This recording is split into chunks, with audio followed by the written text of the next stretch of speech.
Great evening, everybody. Great evening. It is Monday, January 18th, 2021, also known as Inauguration Week. And welcome to another episode of Our Community and You with Tom Jones. I am your co-host for this evening, Diane Antley. And in a few short moments, I'm going to bring to you all things Inauguration 2021. But before we do that, let's welcome everybody in this evening. Our analyst, Mark Holmes. Mr. Holmes, how are you this evening, sir? Doing great, doing great. Great to be here. Inauguration week. Happy MLK Day. Let's get it in. Let's go. Absolutely. Sam, how are you this evening, sir? I'm doing great, Miss Diane. We are ready to set this off in the right way for MLK. Absolutely, absolutely. And we have our guest on the screen this evening, and your analyst, Mr. Holmes, is going to welcome him in a few short moments. But we are going to go ahead and get started as I introduce your host for this evening, Mr. Jones. Great evening to you, sir. Hey, Diane, thank you for that great introduction as always. And welcome everybody to another episode of Our Community You with Tom Jones. I want to thank my team for being here and our guests that we have this evening. And I know that's going to be something that you are going to enjoy. But we're not going to hesitate because we got a lot on the cap today. You know, today is Dr. Martin Luther King's birthday. And if anything can be uplifting, it is the celebration of his birthday, not only his birthday, but his legacy. Right now, this nation can use a shot in the arm of this man's messages. I quote, "Injustice anywhere is a threat to justice everywhere." The insurrection of the nation's Capitol building spoke loud and clear to that issue. It put to bed that there is no equal justice for Black and brown people. They are arresting those who assaulted, killed, and violated the Capitol building and made hate comments about killing everyone in the Capitol building. But there is very little reason why the system to protect our government officials and federal building broke down. My opinion, it was a planned attack. The security was supposed to be at a minimum, so the building could be overthrown. But what remains to be cleared up is the Black Lives Matter movement and many of the other protests that does not, and I will repeat, does not come close to the insurrection at the U.S. Capitol building. Yes, we had some rioting and looting, but the Black Lives Matter movement also had tear gas, rubber bullets, and dogs. The insurrection had none of the above. Why is that? There is so many excuses why the law enforcement security broke down or why the response was delayed way over 2 hours. I can truly say lies will carry a whole lot of weight if people believe them. Forget about it if they allow the lie to consume them. They will end up taking it to the grave because that lie has now become the truth. Being honest and telling the truth is so very hard for many of us to do. Nobody wants to be wrong. Great example, former President Donald Trump. He took no ownership of anything except for the economy that he inherited from Obama, but he won't admit that. The other thing is he never lied. He never apologizes for any wrongdoing or making negative statements. What does that tell you? No human being is free from mistakes or telling a lie. We were lied to when they told us in elementary school George Washington never told a lie. Really? The nation and the world is divided. Division has got the best of us all. We are searching for answers and relief from this hate syndrome that has America twisted because of the lies. We now live in fear of each other. I quote Dr. Martin Luther King. We all may have come on different ships, but we all are in the same boat now.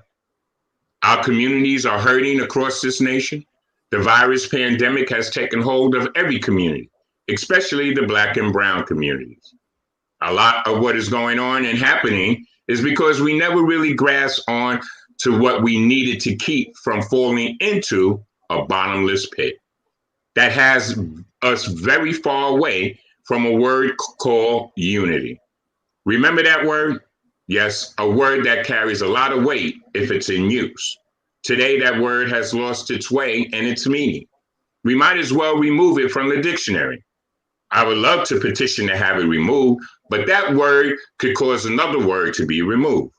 And that word is community. The last 5 letters of community spells unity. We now take that word for granted. We speak about it, but we are not serious about it. If we were, we would be united and things would be so different today. Do we take our community for granted? Is there unity in your community, or does your community have unity? I quote Dr. Martin Luther King: "We must learn to live together as brothers or perish as fools." Time to rebuild is now. Time to repair broken relationships is now, because we need each other in order to be effective. Individuality is not going to work. Doing it on your own is not going to work. Working together and standing together will put us on the path of unity, which will empower us to make those changes that are necessary for the community to grow and to break those barriers that has plagued us for decades. Once again, I will say, we are the change we have been waiting for. Not Biden, but the people. The same people who changed the course of this nation on November 3rd, 2020. We must start the healing process. We have a new leader and a new administration, but we need to have a new way of thinking. In order to support our new leader, we need to take care of our own backyard. We need to change what is not all inclusive. All walks of life deserve to be treated the same. Together, we have to diffuse the hate organizations in our communities. We must have more positive initiatives for equality for all. To start the process, we need to put the old way of thinking behind us. We must stop living in fear of one another. The color of our skin is not important, but our livelihood is. What event or program would you like to see in your community that will speak of equality for all, that will give us a starting point to initiate positive change, that will help us build better relationships and break those barriers that has crippled our nation forever? Last night, I watched a movie called One Night in Miami. It's a movie that will bring today's events to light, to what we are dealing with today. I was a little boy when all of this was going on in 1964, but I remember it all like it was yesterday. Some of the biggest names in African American history had made their mark on America: Malcolm X, Muhammad Ali, Sam Cooke, and Jim Brown. Each one of them was a hero in their own way. Jim Brown showed what the African American can do on the football field, just like Jackie Robinson showed what he could do on the baseball field, which at one point, the African American was good for nothing but being a slave. Now, this movie brought tears to my eyes and they rolled down my face as I remember that we have been struggling for so many years to show we are proud to be Americans and we can be successful and productive. Malcolm X was a religious faith leader and was spreading the good word that he was taught, but found out he was being lied to. And he had to go to the Holy Land to find out his faith was for all walks of life. Reminds me of today how so many are fed lies and believes the lies that are filled with hurt, pain, and destruction of people's hearts and minds, which incites violence and causes death to innocent American people who have the right to believe and stand for what they believe in and not be subject to racism, racial hate, discrimination, and no equal justice. You see, this has been going on for a very, very long time. And unfortunately, it was going on way before 1964. How can people continue to struggle for so long and still today fight for what we have been fighting for over 500 years? I take my hat off to the American people because they have learned to deal with being called names and cursed only because of the color of their skin. Only because they wanted to be an American, a good American, and a proud American, just like the ones who kidnapped them from their motherland and brought them here to America to be a slave. Still today, the struggle continues. The fight for equality remains intact.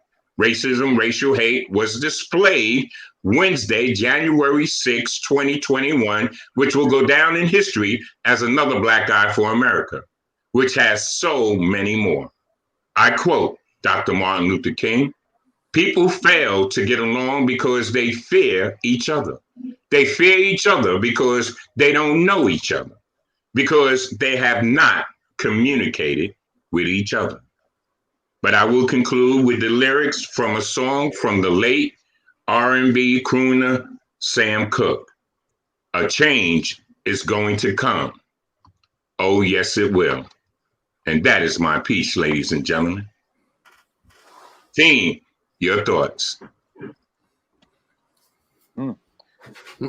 Like you said, things haven't changed much from that time and that era to now. Simply the people in power just shift. That's about it.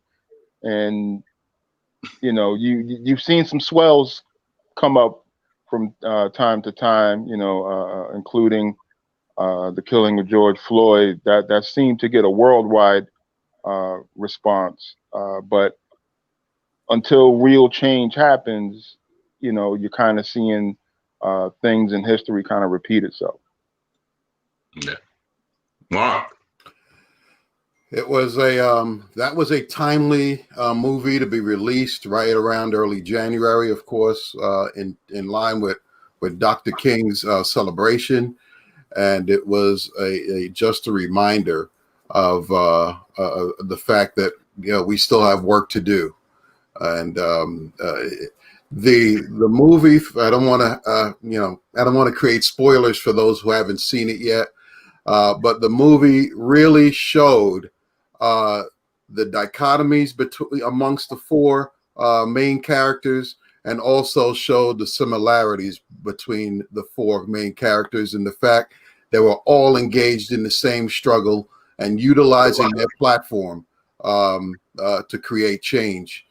So it was really a movie that it was more like a play than anything else.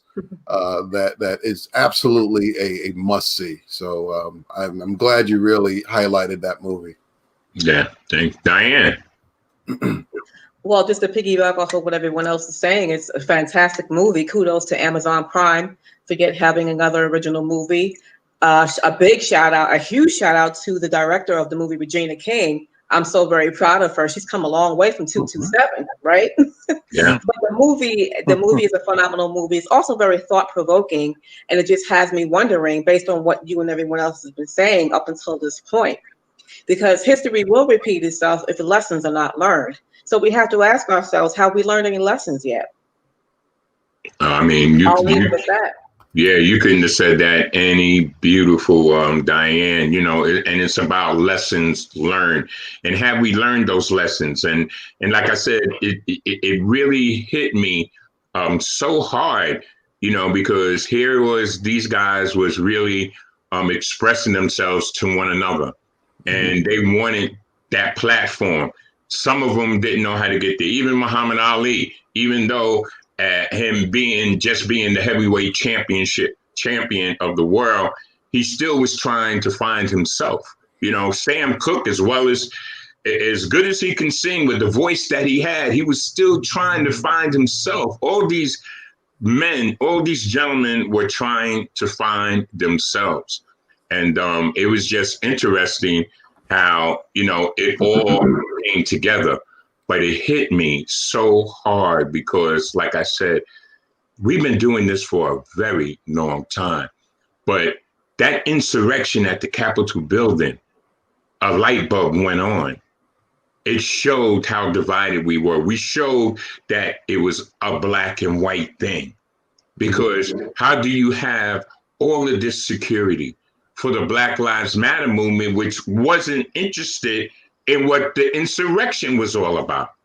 We were protesting because of the senseless killings of our brothers and sisters at random without any weapons. And that's been going on before this transpired this year, what was going on with George Floyd. It's been going on periodically, but it was so plain to see at the insurrection that we really don't matter. And then people want to get upset and say, oh, what's with this Black Lives Matter thing? All lives matter. Well, you just showed us. You showed us how it matters. Again, unfortunately, we don't want to turn around and say, well, it's a black thing, but it is a black thing. I'm going to put it just right there because it is. Um, we're going to get to the rest of the show because we got so much to talk about. Right. We're going to turn it over to Mark because he has a guest. He's going to introduce him. And Mark, take it away from Mark my words. I think our guest, hopefully he'll come back on. He was having some problems, so hopefully our staff can help him get back on the air. Because we're going to bring him on because we really want to hear what he has to say. Well, we could hold up on you and we can move straight to Diane. And we come back to that as soon as he comes back, all right? Yeah, that sounds good. All right, perfect. Diane, with the hearts, talk about it. Well, thank you very much for that introduction. Well, yes, indeed. Matters of the Heart definitely takes a closer look at communities around the globe.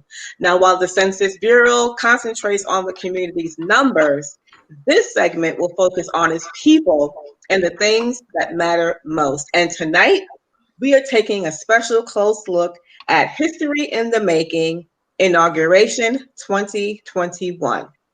As we prepare to officially swear in the 46th president, and as we make history yet again by swearing in the first woman of color vice president. And in case you haven't noticed, I have already started wearing my pearls.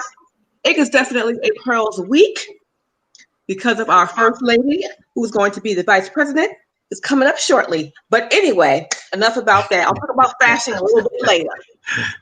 So while we cannot ignore all of the threats that have been given based on the events and the recent takeover of the U.S. Capitol and the upcoming inauguration, what still holds true is this: this week, history will be made.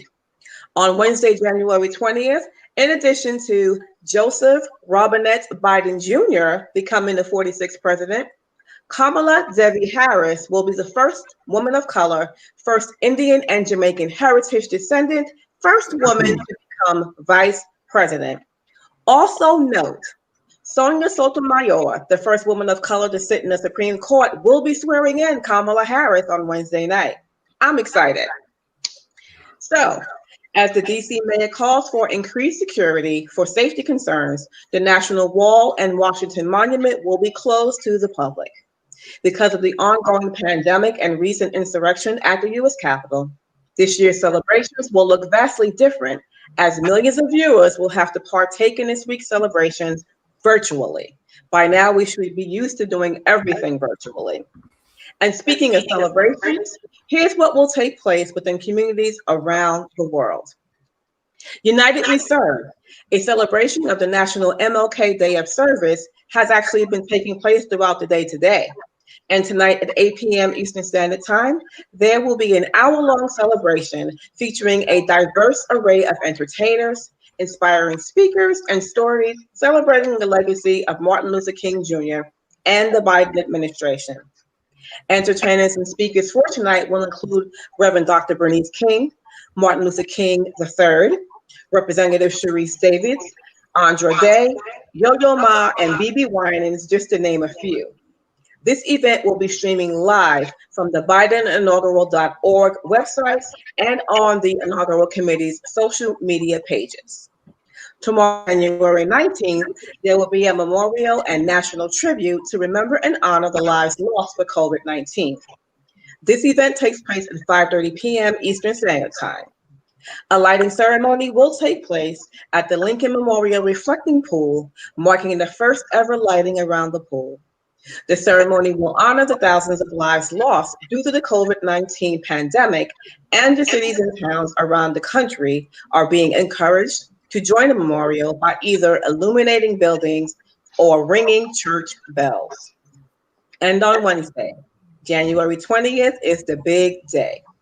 President-elect Mr. Biden and Vice President-elect Ms. Harris will be expected to take the oath of office somewhere around 12 p.m. Eastern Standard Time at the U.S. Capitol in Washington, D.C.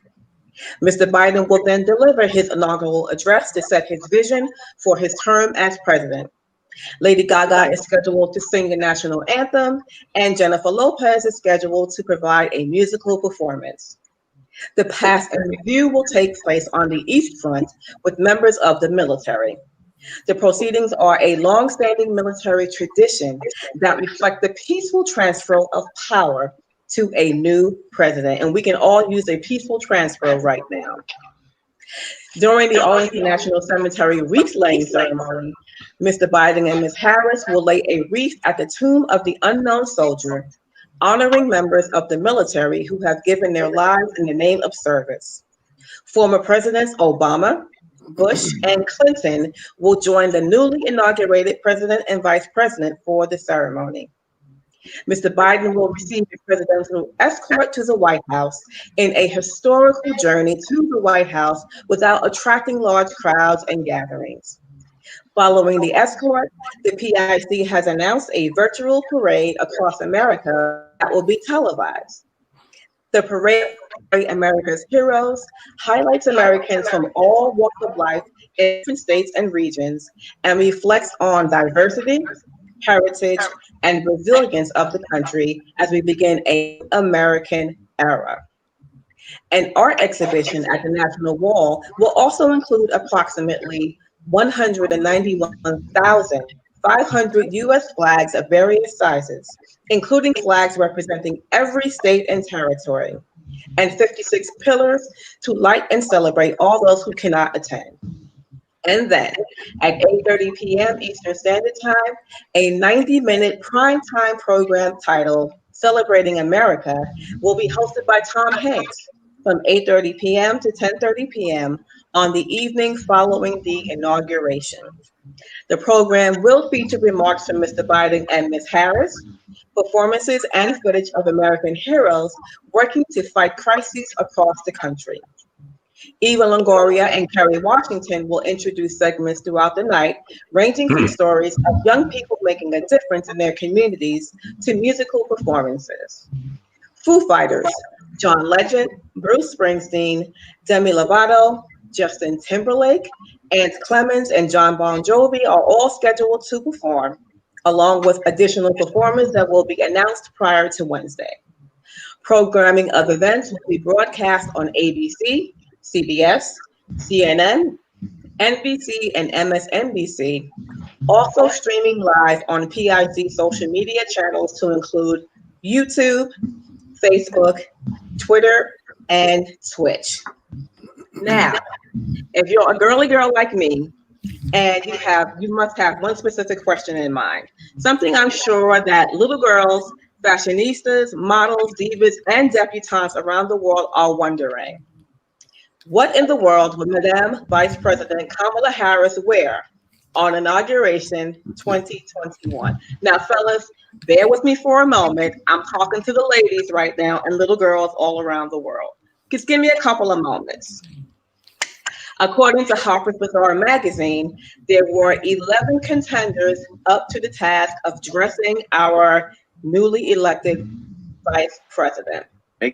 Christopher John Rogers, a stellar choice because he's young, Black, and the CFDA award winner who uses bold colors and creates voluminous silhouettes that would certainly be a departure from Harris's usual stage fashion choices. And he's also a favorite of former First Lady Michelle Obama. Altazura, another New York designer that Ms. Harris has already supported, would be a natural choice for either a daytime suit or an evening gown, which she will definitely need during the inauguration. Kaya Moss, owned by Kirby Jean Raymond, creates beautiful clothing that melts political messages and celebrates Blackness.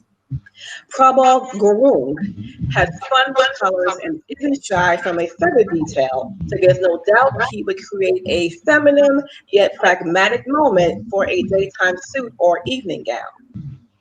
Carly Cushing shares Jamaican descent with our vice president-elect and she's basically drawn to minimal, sleek silhouettes.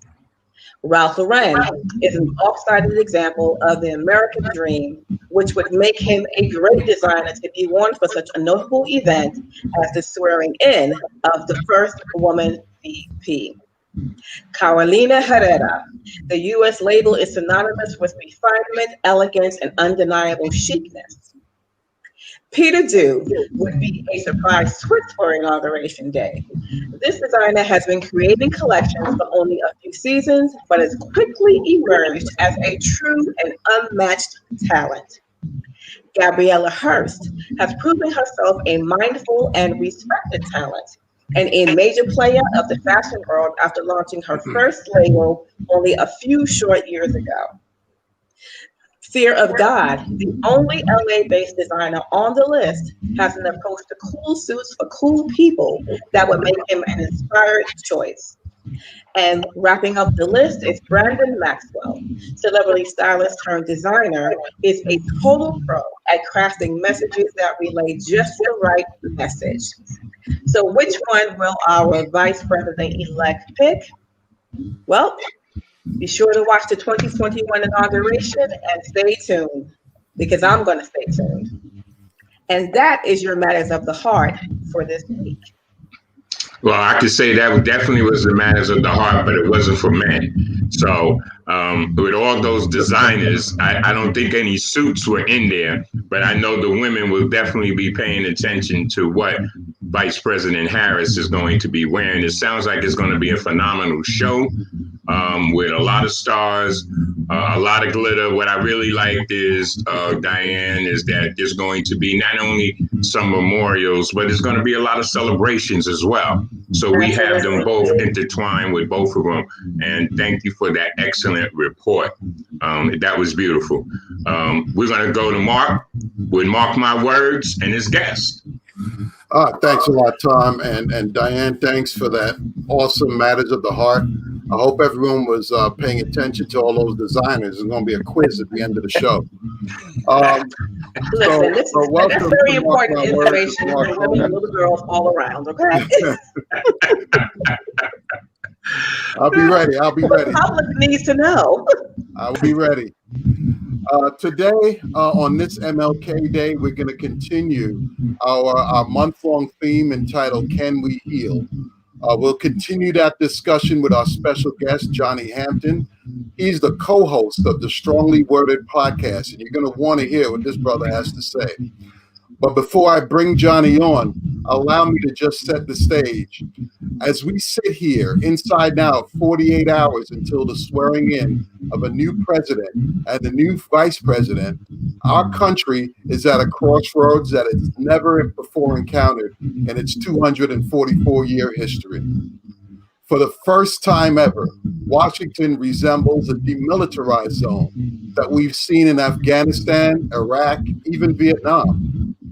The city is literally locked down with more than 25,000 National Guard troops who have been charged with the task of making sure the inauguration goes off smoothly and safely.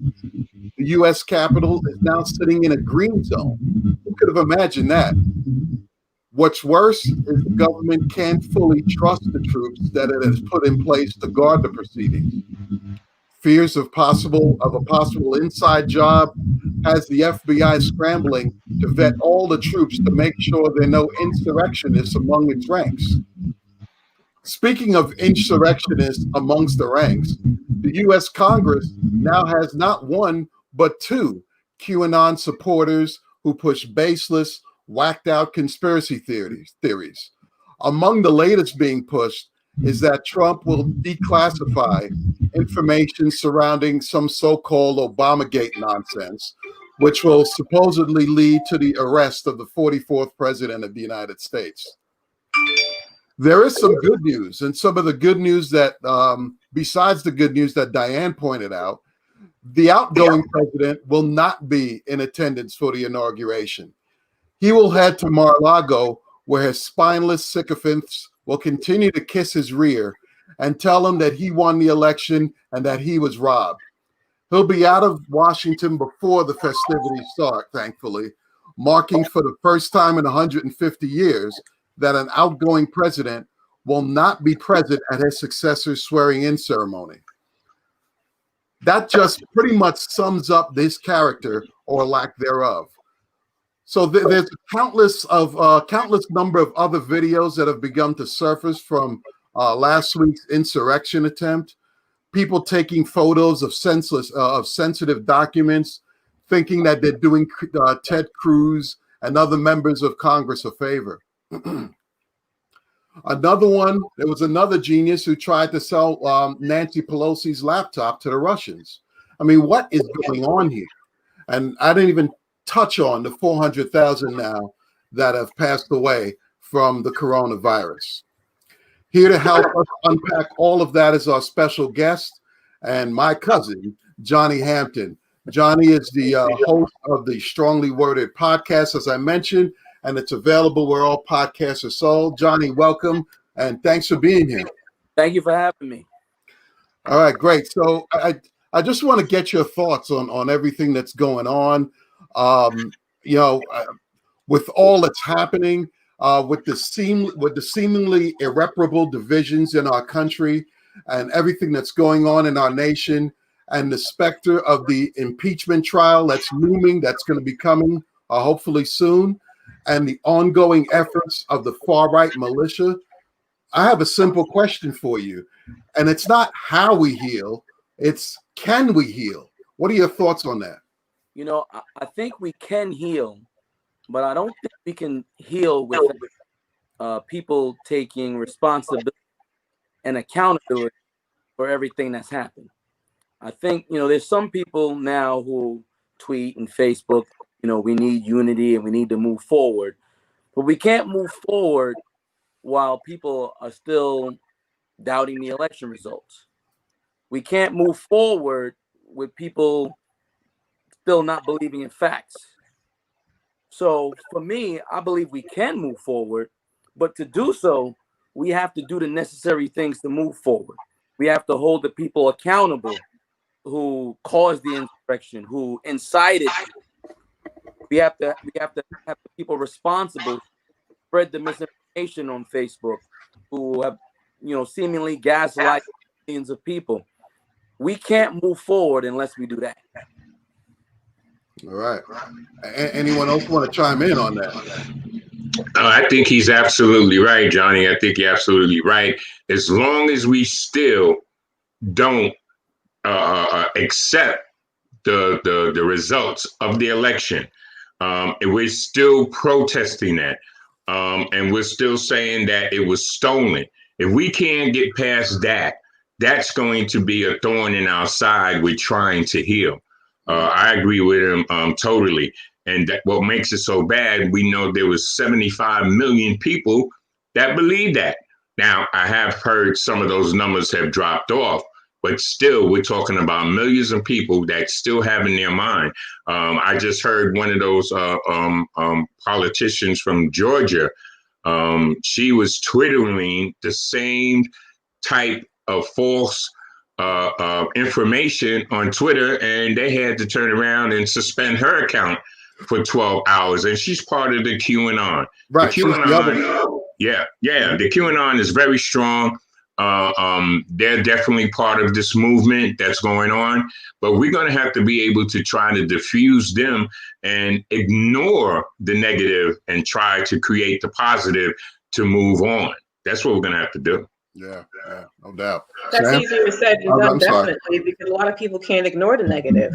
Think about the millions of people who are watching shows on TV programs like CNN every day. There's nothing but negativity flowing out of it all day, every day. So how do you ignore that negative? Yeah. Well, you ignore that. You ignore that negative because you know it is negative.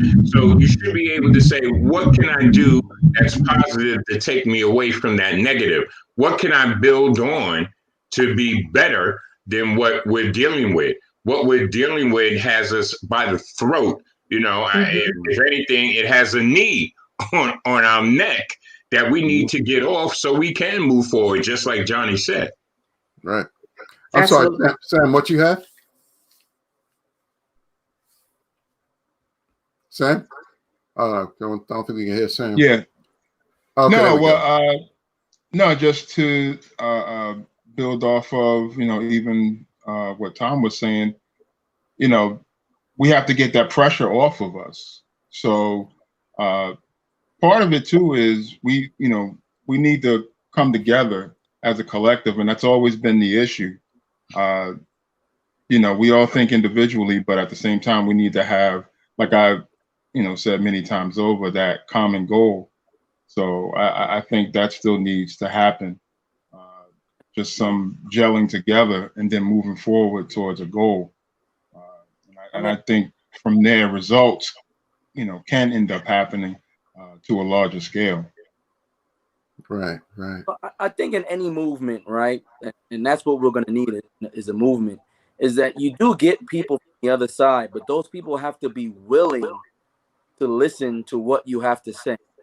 So when people say, can we heal? We're not going to get all 75 million people that voted for Donald Trump to come along with us. But the people we have to try to get them to come along, but they have to be willing to listen to facts and information and science and all the necessary things, because that's what we're dealing with now. There's people out there that just don't believe in facts. And you can't argue facts. A fact. That That's that's right. a, that's a huge problem. A huge problem. No matter what community that you're in, it's everything is based on facts and science. And speaking of the community, Johnny, I know that you're heavily involved in the community down in Florida. You're in Florida right now, as a matter of fact, not dealing with the wintry weather that we're having up here now. But yes, you're heavily involved with the community, especially when it comes to our youth and coaching basketball. Talk to us a little bit about what your experience has been like down in Florida as relates to COVID and the politics of the day, and how you're helping our youth cope with those situations. I mean, so where I'm at in Florida is a small city called Palm Coast here in Flagler County, and we've been lucky in regards to COVID. We haven't had major outbreaks as major cities have, like Miami and other cities like that. And for the most part, we've been pretty unified where we are in terms of wearing masks and being social distance and all the things that we need to do in order to survive the pandemic. As far as the youth, we made a tough decision in the summertime to start up our back. And I wasn't entirely sure about it because at that time, we didn't know a lot about the pandemic, but we put in a lot of work in terms of sanitizing basketballs, requiring masks, requiring the kids to wear masks. And what we try to do is just tell the kids, hey, listen, safety is important. You got to wear masks when you're not on the court.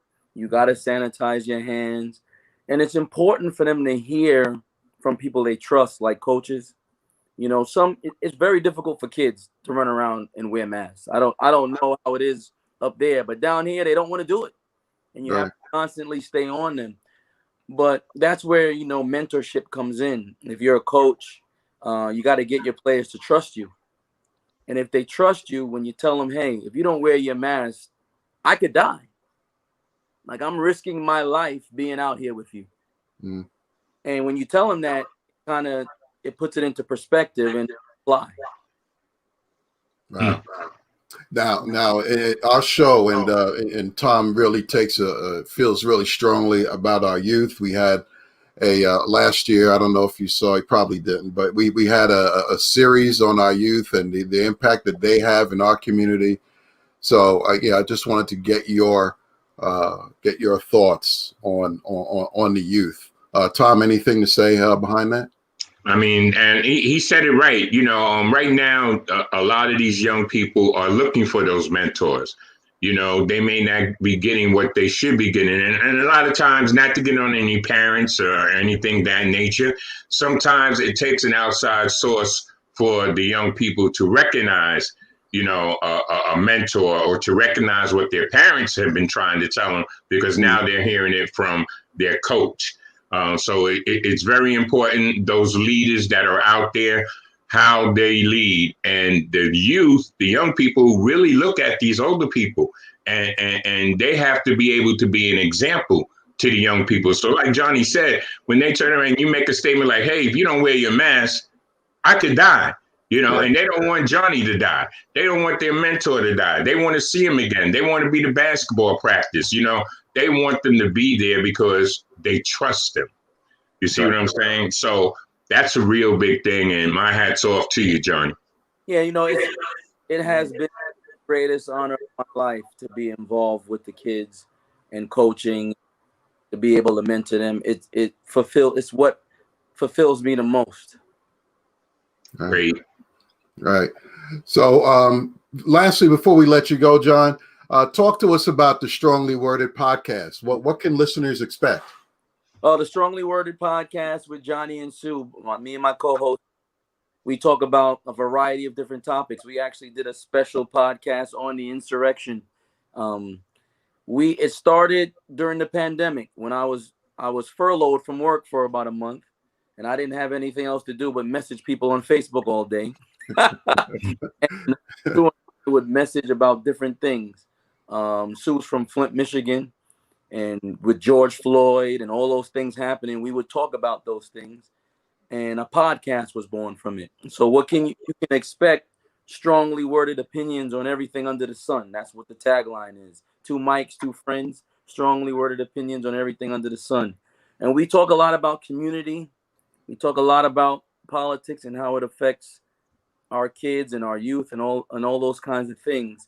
And that's been a great joy to be able to do that with Sue. And it's available, like Mark said, everywhere you listen to podcasts.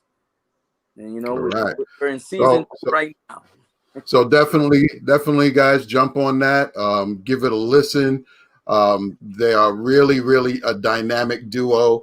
And absolutely, Johnny, want to thank you again for being here, for being part of our community and you, and helping us bridge this discussion that would lead to healing in our community and in our nation. So thanks a lot for being here. Yeah, thank you, Johnny. I appreciate you Thank guys. you, Johnny. All right, no problem. Sam, TNT with the entertainment and media. What you got for us this evening, sir? Yes, sir. We're going to keep you plugged into the entertainment and media outlet. So in doing that, you heard a little bit on what's going to be going on entertainment-wise from our colleague, Diane, at the inauguration. You have some artists that are going to be entertaining there. And I thought, I looked up something and I wanted to see what was on former President Obama's playlist. And come to find out, he's actually a big fan of rapper Anderson .Paak. And a lot of the younger generation knows who he is. He's a really talented rapper and musician. And he actually shouted Anderson .Paak out on a tweet while he was golfing with their mutual friend, surfer Kelly Slater. And he gave Anderson a big shout out. And he actually has a pretty diverse playlist, which surprised me. I always looked at him as maybe somebody with an old soul that, you'd see a lot of the classic soul crooners maybe on his list. But to the contrary, he has a old, new, and some of the people on his list are Megan Thee Stallion, of course, Beyonce, who doesn't love Beyonce, Queen B, Bob Dylan, Bad Bunny, one of my favorites, Jhené Aiko, really talented musician, WizKid, which like Afrobeat reggae, those type of vibes, Rustin Kelly, who else? Gunna. That surprised me. I think that's maybe something that his daughters might have sprinkled in there, because I'm pretty sure at the first mention of the word Gunna, he's probably thinking, all right, who is this and what are my daughters listening to? Let me play that back. So I'm pretty sure it was probably mentioned by Malia or Sasha. Bruce Springsteen, a common favorite with most, surprisingly, Chris Stapleton, a big country star. So, like I said, he has a really diverse music playlist. And one of my favorites that he has too, a big favorite of mine, is her. I call her the young Alicia Keys, or the even younger Patrice Rushen. And for some people who haven't heard of Patrice Rushen, y'all need to look her up, because Oh yeah. she's a phenomenal musician, Absolutely. and producer. And if you like jazz, I don't know if I know Tom's a big jazz fan. She actually did a series called Unwrapped, Patrice Rushen, Yeah. where she turned hip hop hits and flipped them into fusion of jazz and hip hop. So I if you have all 7 of those albums. There you yes, go. sir. So Hidden do I. Beach, So do Unwrapped. I. Wow. It's That's right. awesome. So if you guys listening and watching, if you haven't heard of these artists, go look them up. See what's out there, and don't be afraid to venture outside of your comfort zone as far as music. You might pick something up that's new and exciting. And one of the other things, on a sadder note, that I have to mention, Pastor Duranice Pace, of the group the Pace Sisters. Last Thursday, she passed away at the age of 62. Her family hasn't announced the condition of her passing. Actually, as far back as the last post they put out on January 5th, they actually mentioned it more as she was ill, but looking to make a recovery. And that was actually a little bit later on she passed away. But I mean, there's plenty of gospel albums and songs the Pace Sisters have put out in the past 20 some odd years. When you think of longevity like that, you think of groups like the Clark Sisters and groups like that. So their track record is just as long. Morning Time, it's the Morning Time. What was one of the other? Hands of God. That's another one. It's Already Done. That's another album. But they do have a big list of gospel albums that, if you're looking for inspiration and something to touch you, definitely go in their discography and check them out. But again, she passed away this past Thursday at 62 years old, very young. So my condolences to her family and the church family, church that she pastored in. So, and moving to another celebrity death, I'm sure plenty of people have heard of Phil Spector, who was a big record producer. He actually, his wife, Ronnie Spector, was the lead of the Ronettes. If you've heard the song Be My Little Baby, which has been played all over the place and for plenty of commercials and songs, that was some of the biggest hit that he's had. And people also remember him for being convicted of murder, which is where, unfortunately, he passed away, was in jail at the age of 81. He was serving a 19-year prison sentence. So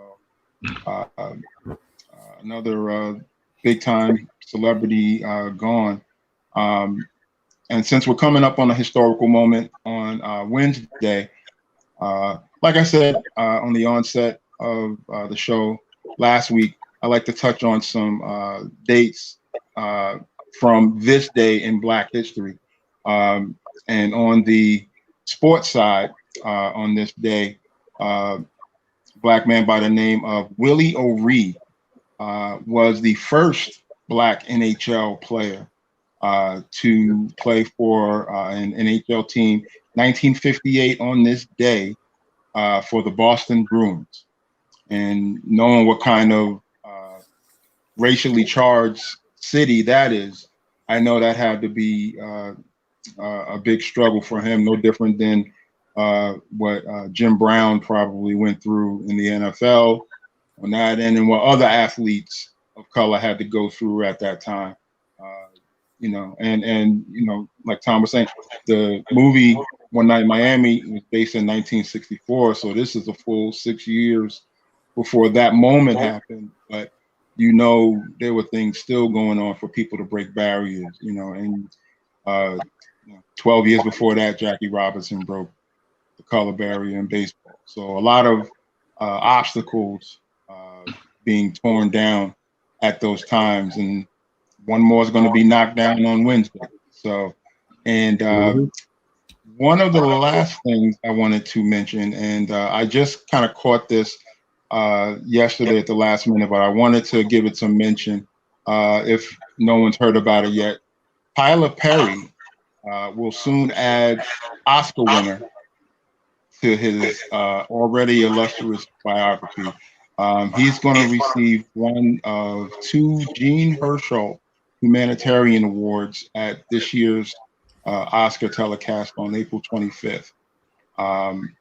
And as we know, he's given a lot in entertainment to the culture, and especially his wise and wisecracking Medea, which I hope he brings back to the movie. He needs to.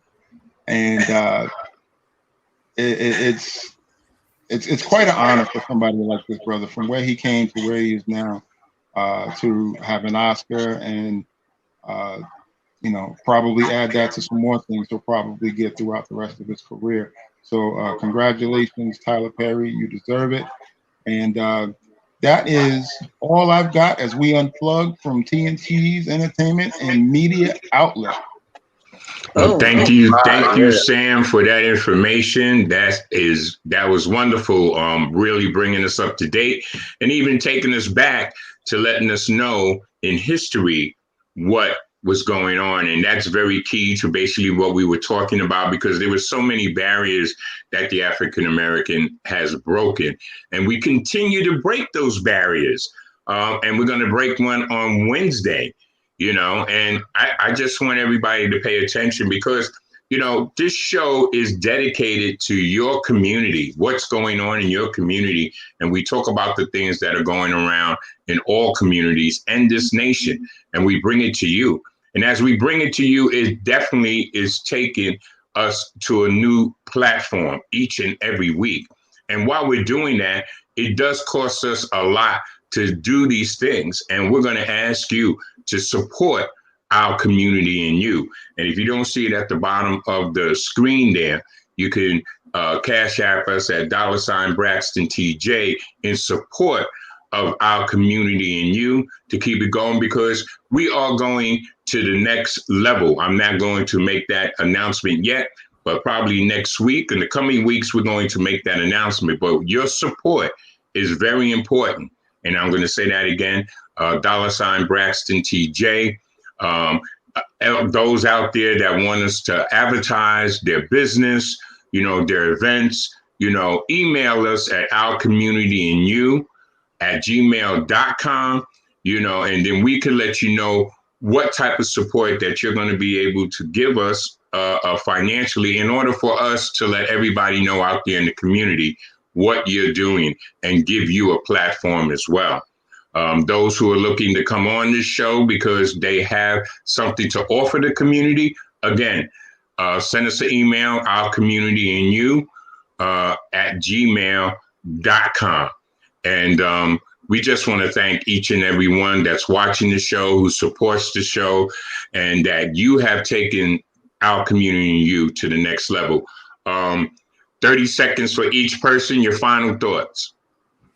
Well, I'm just going to be watching on Wednesday, praying for a safe swearing-in ceremony, and tuning in Wednesday night to go through that entire lineup that Diane so succinctly laid out for us. So see you all next week. I'm going to be watching with bated breath. Diane? There is a whole slew of events taking place on Wednesday. You don't want to miss any of it. Be sure to check your local listings to get the times and what's going to happen. But I am super, super excited. It's just a great time right now to be a woman. It's a great time right now to be a woman of color. I am so looking forward to just watching her being sworn in, and it's just going to be fabulous. I'm going to be pearled down. That's all I have to say. The pearls will Sam? be in the Yeah, same here. I'm going to be looking forward not only to the swearing in of Joe Biden, but the swearing in of Kamala Harris. Like Diane said, history being made. I'm also going to be looking forward to seeing the performances from the musicians that are going to be on hand, albeit, in a different light this time, virtually. You still look forward to those things at a big moment like this. At the same time, you got to keep your eye on what's going on outside of that too, because you can't forget about that. And especially on a day like today when we honor the legacy of Dr. King, and even the day before honoring the birthday of the champ, Muhammad Ali. Hey, there you go. And I just want to turn around and say, well, Diane, you turned around. And yeah, there you go at the bottom of the screen, $ Braxton TJ for your support, everyone. But I want to just piggyback on Diane because she said that there was three former presidents were going to be there, which was Clinton, Bush, and Barack Obama. And we called them the three men. And fortunately, the baby is not going to be there, and we all know who that is. And because, he's a baby. And we just want to keep him going because guess what? Change is going to come on Wednesday when the new president and the new vice president are sworn in, and we're going to be moving forward. That's one thing I like about Biden. Through all of this stuff, he has ignored it. He has moved forward. They asked him about it. He says, I can't pay attention to that because I have a job to do. So he's been on the job before they gave him the job on Wednesday.